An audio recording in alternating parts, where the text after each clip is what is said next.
நடிகர் உயிரிழக்க இதுதான் காரணமா? மறைந்த பிறகும் இவர் செய்த காரியம். சமீப காலமாக மாரடைப்பால் பலர் உயிரிழந்து வருகின்றனர். அதற்கு மருத்துவர்கள் பல காரணங்களை கூறினாலும் மாரடைப்பால் வரும் இறப்பு அதிகரித்துக் கொண்டு தான் இருக்கிறது.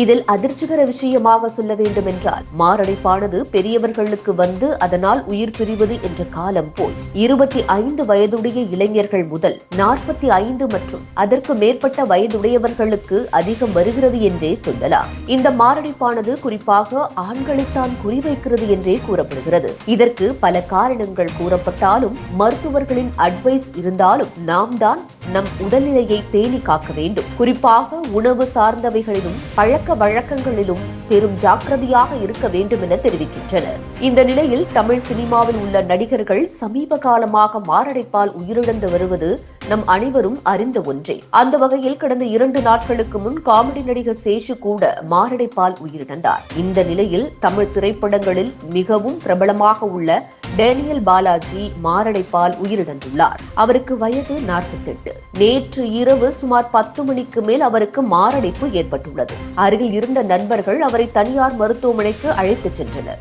அங்கிருந்த மருத்துவர்கள் அவரை பரிசோதனை செய்ததில் அவர் ஏற்கனவே உயிரிழந்து விட்டதாக தெரிவித்தனர். இருந்த போதிலும் அவருக்கு உயர் சிகிச்சை அளிக்கப்பட்டது. சிகிச்சை கை கொடுக்காமல் டேனியல் பாலாஜி உயிர் பிரிந்துள்ளது. நடிகர் டேனியல் பாலாஜியின் மறைவு தமிழ் சினிமாவை மட்டுமின்றி தென்னிந்திய திரை உலகையே சோகத்தில் ஆழ்த்தியிருக்கிறது. 1975ஆம் ஆண்டு சென்னை தரமணி திரைப்பட நிறுவனத்தில் பாலாஜி தனது படிப்பை முடித்தார். பின்னர் நடிகர் கமல்ஹாசனின் படத்தில் யூனிட் புரொடக்ஷன் மேனேஜராக தனது திரைப்பயணத்தை பாலாஜி தொடங்கினார். முதலாக சின்ன திரையில் சித்தி எனும் சீரியல் மூலம் டேனியல் என்ற கதாபாத்திரத்தில் பாலாஜி அறிமுகமானார். இவருடைய கதாபாத்திரம் மக்களிடையே பேசப்பட்ட நிலையில் பின்னாளில் பட்டப்பெயர் சூட்டப்பட்டு டேனியல் பாலாஜி என அழைக்கப்பட்டார். பின்னர் காக்க காக்க காதல் கொண்டேன், வேட்டையாடு விளையாடு படத்தில் வில்லனாக அமுதன் சுகுமாரனாக நடித்து அனைவரது மனதிலும் நீங்கா இடம் பிடித்தார். இவர் தமிழ், மலையாளம் உள்ளிட்ட மொழி திரைப்படங்களில் நடித்திருக்கிறார்.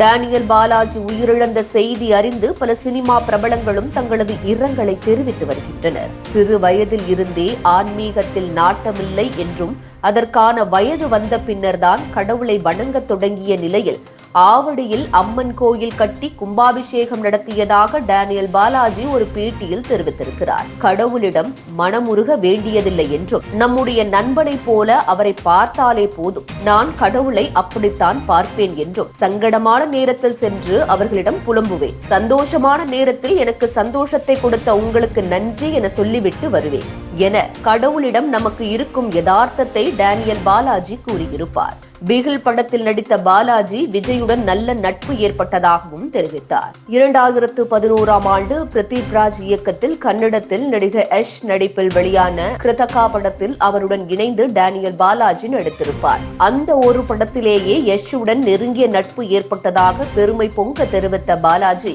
அதன் காரணமாக KGF படத்தில் நடிக்க அழைப்பு விடுத்ததாகவும் சில காரணங்களினால் படம் நடிக்க முடியாமல் போனதாகவும் டேனியல் பாலாஜி வருத்தம் தெரிவித்தார். இவ்வளவு சீக்கிரத்தில் தனக்கு மரணம் வரும் என எதிர்பார்த்திடாத டேனியல் பாலாஜி தனது மரணத்திற்கு பிறகு எனது கண்களை தானம் செய்திடுங்கள் என்று ஏற்கனவே கூறியுள்ளார். டேனியல் பாலாஜி திடீர் மரணத்தை அறிந்த இயக்குநர்கள் கௌதம் மேனன் முதல் வெற்றிமாறன் வரை அதிர்ச்சிக்குள்ளாகியுள்ளனர்.